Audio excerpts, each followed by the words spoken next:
program bergerak ini di Tantangannya lingkungan itu di lingkungan sekolah ya? nggak ada sih.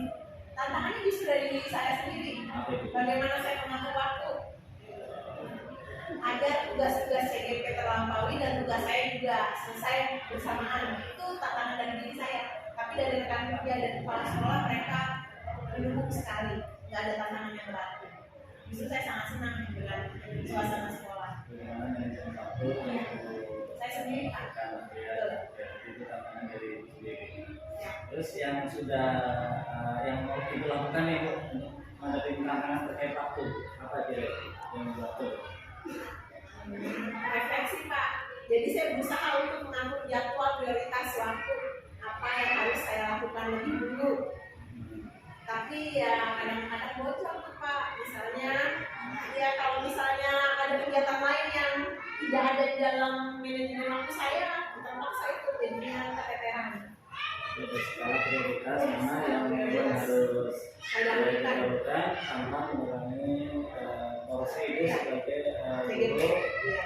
guru utama ya di kelas ya, berarti memang itu prioritas utama. Tapi sejalan dengan itu sebagai segitu bisa berjalan. Jadi ada skala prioritasnya ya. Ya karena TGP ini kan menambah ilmu dan pemahaman saya, jadi sekalian jalan Pak. Terus rencananya gimana? Kedepannya biar bisa berjalannya pendidikan yang ibu jalani itu berjalan maksimal. Kembali lagi pada diri saya. Bagaimana saya bisa lebih baik lagi ke depan, lebih bisa mengatur waktu. Karena saya sudah rasakan perubahannya sedikit demi sedikit sekarang. Sedikit-sedikit ya Pak, karena berproses. Jadi ada posisi diri Bu ya. Jadi agar bisa berproses tadi Iya, ya. betul Pak. Nah harapannya Ibu?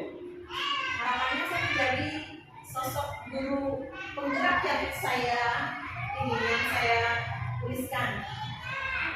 Saya ingin menjadi guru yang berdedikasi, profesional, dan juga memiliki tanggung jawab kepada diri sendiri dan kepada siswa serta sekolah.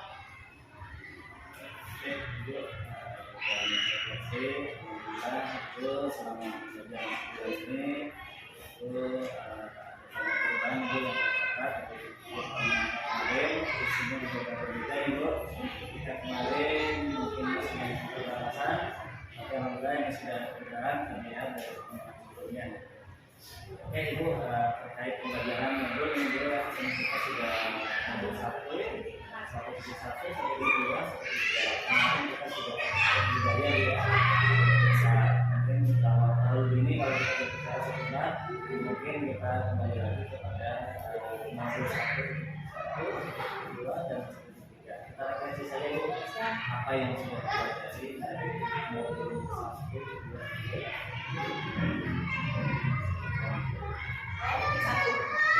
Satu titik satu tentang fondasi filsafat dari Hajar Dewantara, di mana saya mengetahui bahwa ternyata filosofi Hajar Dewantara itu mengatakan bahwa siswa itu sebetulnya bukan kertas kosong seperti yang dulu saya pahami pada saat bangku kuliah.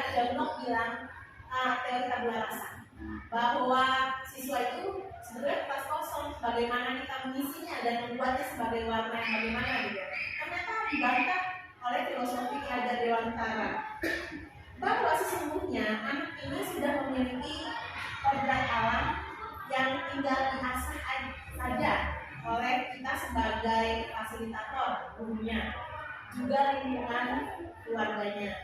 Jadi sebetulnya dia bukan kertas kosong. Bagaimana guru berperan mengolah, menaikkan kodrat alamnya sesuai dengan kodrat zaman, beriring sejalan sehingga dia menemukan potensi maksimal.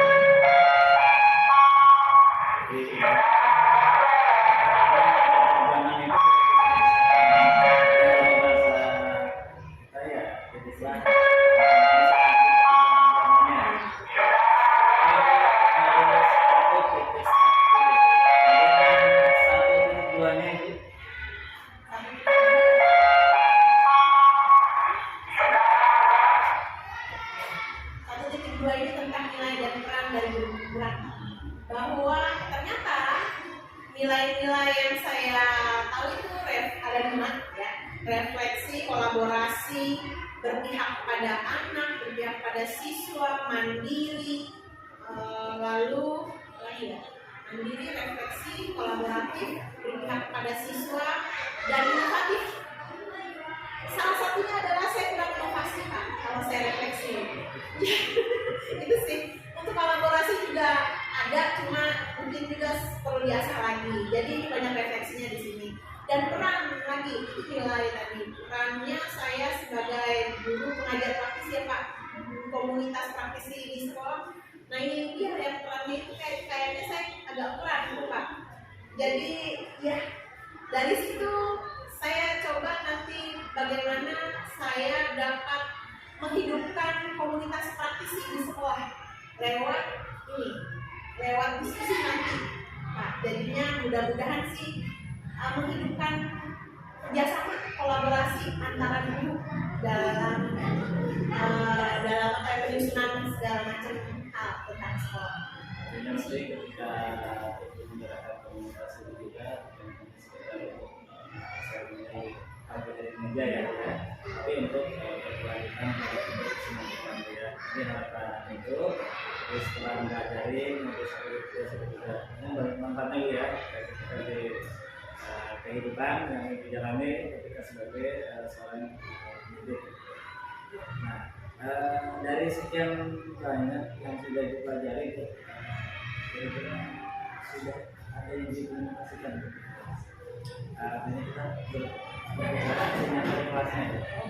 Yang aksinya tadi pasti saya berpihak pada siswa siapa ya, yang tentang kodrat zaman. Jadi kemarin itu saya praktekkan kuisis untuk kodrat zaman anak itu menggunakan digital HP.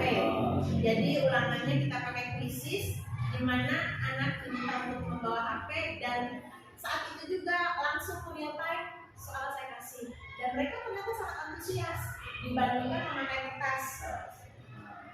Tapi mudah-mudahan sih berkelanjutan ke depannya. Itu kan hanya untuk coba. Nanti kita nanti bisa pengembangan khusus saja nanti ketika belajar kita tidak harus di kelas saja. Ketika belajar di lingkungan kita mengenal alam nih. Tapi itu bisa saja ketika itu misal pakai barcode, kan insya Allah nanti ada manfaat di situ nih. Ya, ini hasil refleksi anak-anak ini Pak, ya bukan. Jadi jika ibu bapak tidak pernah mengajak kami belajar bersama teman-teman dari kelas atau sekolah lain, ini kan balik ke saya, bukan balik. Jadi saya ya artinya nanti ketika LK ini atau dosener ini kan kita bisa berikan bahan sendiri nanti sudah di proses. Jadi tadi oke bagus sudah digital, artinya mengikuti perkembangan zaman ya. Saya juga mulai mengajarkan anak-anak menulis surat dengan email Pak. Jadi saya kasih alamat email saya, lalu mereka menulis, belajar itu dari yang sederhana Pak. Lalu belajar membuat poster dengan Canva, dan Canva-nya saya kirim linknya dan mereka tinggal menuliskan. Itu saya dapat nih ada satu bahan ya. Iya. Memang ada perubahan ya, perubahan itu ketika nantinya kita belajar kan ke hybrid ya. Jadi nggak apa-apa kita memang belajar yang terbaik, katakan pelajaran hybrid untuk saat ini. Jadi memang ketika jadi itu jadi teruskan, tapi perkembangan zaman juga ikutin gitu. Jadi mungkin tidak selaras tuh ya ketika filosofi KHT ini dikeluarkan ya. Oke, itu berikut terkait dengan perubahan mungkin dari responnya ketika menggunakan itu yang tadi ada praktik krisis, kemudian menulis surat dan email atau dengan Canva. Kira-kira reaksi anak-anak gimana? Sudah saya tahu hal yang baru.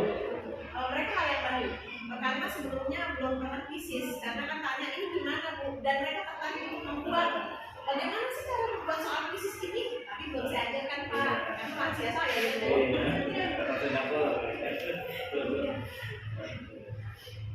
hal yang baru ya, tapi mereka artinya antusias semangat malam mereka pengen belajar membuat ya. Belajar membuat soal fisis. Biasa. Kan saya hanya kasih linknya, tapi mereka pengen bagaimana saya bisa membuat soal kayak gitu. Inquiry lah ya. Iya, berarti menemukan ya Pak ya. Oke Bu, jadi ini mungkin perasaan Ibu nih ketika sudah melakukan dari praktek baik di kelas, perasaan Ibu ketika berhasil sudah tahap demi tahap, sudah 3 modul ini pembelajaran di kelas, perasaan Ibu seperti apa nih? Satu, puas. Ketiga, saya berusaha untuk menantang diri saya lagi. Ayo coba gitu. Bagaimana kamu dapat membuat perubahan untuk siswa dan diri saya sendiri untuk saat ini. Sebelum saya menguasai semuanya, saya ingin sekolah ini juga lebih baik, teman-teman juga enak gitu. Jadi kolaborasinya juga nyambung. Itu sih idaman saya banget Pak. Ya, alhamdulillah apa yang sudah itu sudah bagus ya. Tentunya ada Bu perbaikan yang kira-kira Bu mau lakukan dari yang sudah itu baik nih. Perbaikan banyak. Perbaikannya saya ingin memperbaiki bagaimana cara saya mengajar agar anak-anak tidak bosan di dalam kelas. Jadi saya ingin menggunakan media dengan lebih banyak lagi. Apa nih, saya ingin gali media apa yang menarik untuk anak-anak, tapi saya belum punya waktu yang banyak juga Pak untuk membuat medianya sih jalannya.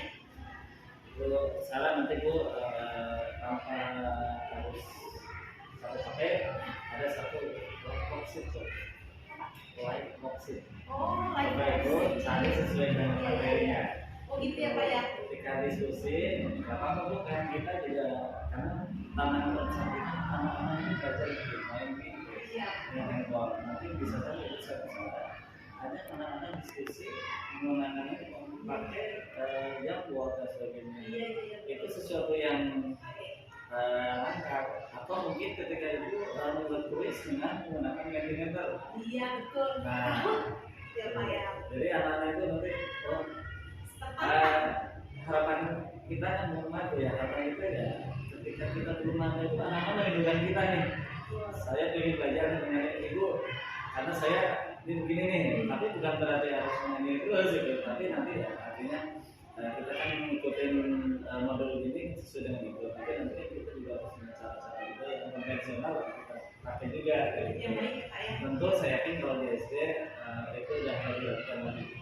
Kreativitas yang dulu luar biasa lah ya. Harus Pak. Jadi ya inovasi juga.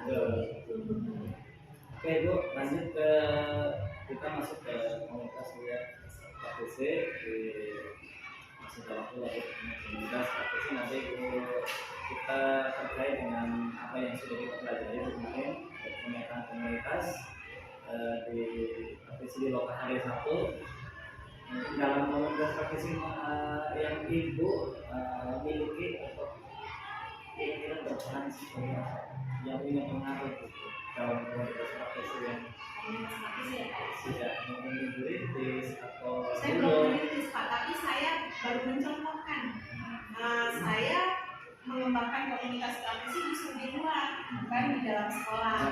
Ya, di luar itu saya ikut kegiatan komunitas pegiat literasi Jawa Barat Pak, cabang Kota Bekasi, Ratu Bawon. Nah di situ karena saya hobi menulis. Nah buku-buku saya itu menjadi bukti nyata bahwa guru bisa menulis walaupun capek, walaupun lelah, pasti kok ada waktu untuk bisa nulis kalau ada niat. Baru contoh Pak. Jadi program saya, proyek saya adalah saya ingin literasi membaca ini nantinya saya share ke anak-anak agar mereka juga bisa menulis buku secara antologi. Jadi Ibu di sekolah pun sebenarnya juga merintisnya. Merintisnya baru sekedar mencontohkan. Artinya memberikan contoh dari Ibu. Bisa tanya boleh jawab. Udah bagus ya. Udah memberikan contoh dengan cara mengajak anak Bu ya. Iya, mengajak anak. Nantinya kita bikin program nih, karena ini ikut bergerak ini jadi kepala saya putar-putar terus kayak roda gitu Pak. Ayo apalagi yang bisa digali, apalagi gitu.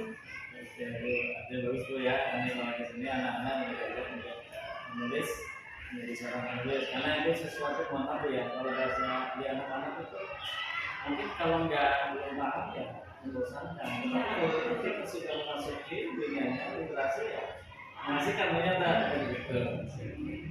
Ya, nah tantangannya Bu selama pengembangan komunitas praktis ini di sekolah apa Bu? Ini kan itu baru merintis dan ini belum secara keseluruhan apa tantangannya? Kalau misalnya saya minta teman untuk ayo ikuti nulis enak loh, kemudian sendiri mereka bilang capek gitu, jadi kadang-kadang mereka sendiri karena nggak ada keinginan untuk itu. Paradigma, iya. Mungkin karena sudut pandangnya beda kali ya Pak. Itu sih kita membuka sudut pandang yang berbeda itu agar mereka oh iya ternyata ada ruang lain yang nyaman gitu seperti menulis sebagai hobi. Kalau saya itu kan menulis itu ini Pak masih sebagai kayak hiburan. Tapi orang lain bilang menulis itu bukan hiburan tapi pekerjaan. Iya betul. Kalau saya hiburan kok. Ada moto Bu mungkin buat teman-teman nanti berbagi. Iya Pak. Iya. Jika ingin mengubah orang lain ubahlah diri sendiri itu sih menurut saya. Ya. Benar-benar dari saya Pak itu. Jika ingin mengubah orang lain ubahlah dirimu sendiri. Nah benar tuh. Sekali banget Pak.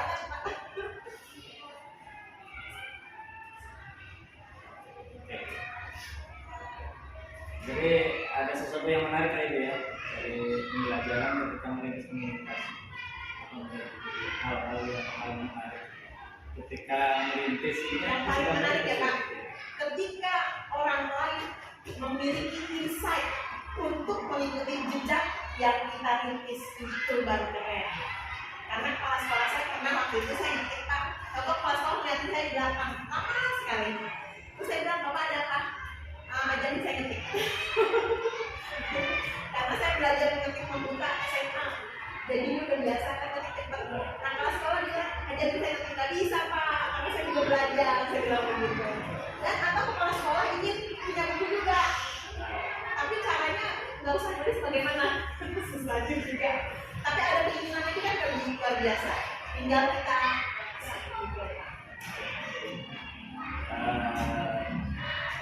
ada strategi gitu yang dilakukan untuk memulai komunitas praktis di sekolah.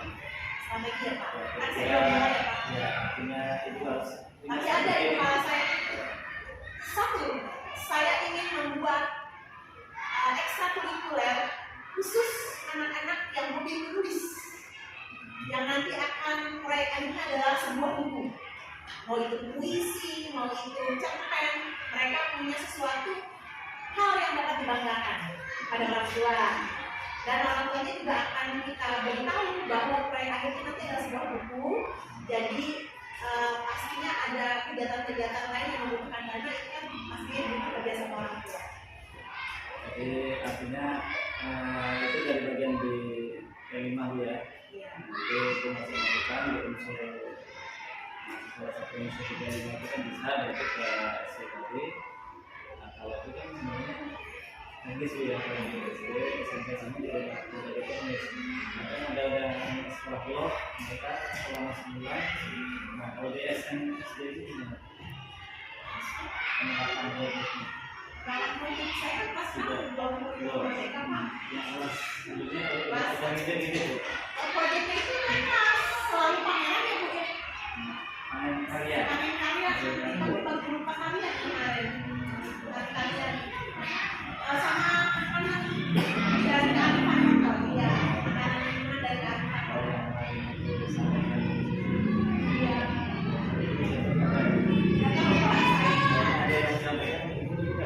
Nggak tahu Pak. Oke. Nah, karena Bu ya, dalam pengembangan Bu, ini mungkin itu tadi udah punya strategi, tapi bisa membuat school. Kemudian ya, apa yang dilakukan itu untuk pengembangan komunitas praktisi yang sudah dibentuk agar ya intinya untuk peningkatan hasil belajar. Harus ada program kerja. Jadi membuat program kerja jangka pendek dan program kerja jangka panjang. Jangka pendeknya dalam berapa lama nih kita tentukan 2 bulan atau dalam 6 bulan, jangka panjangnya per berapa tahun kita evaluasi lagi. Itu sih Pak. Ini saya belajar dari Pak Arif Purnama. Beliau sudah naik. Ini jadi kepala sekolah yang Ya itu saya semua yang dirancang itu kita itu sudah mulai untuk mendapatkan komunitas, tapi kalau ada manfaat kita berbagi kita belajar. Mungkin di akhir cukup itu untuk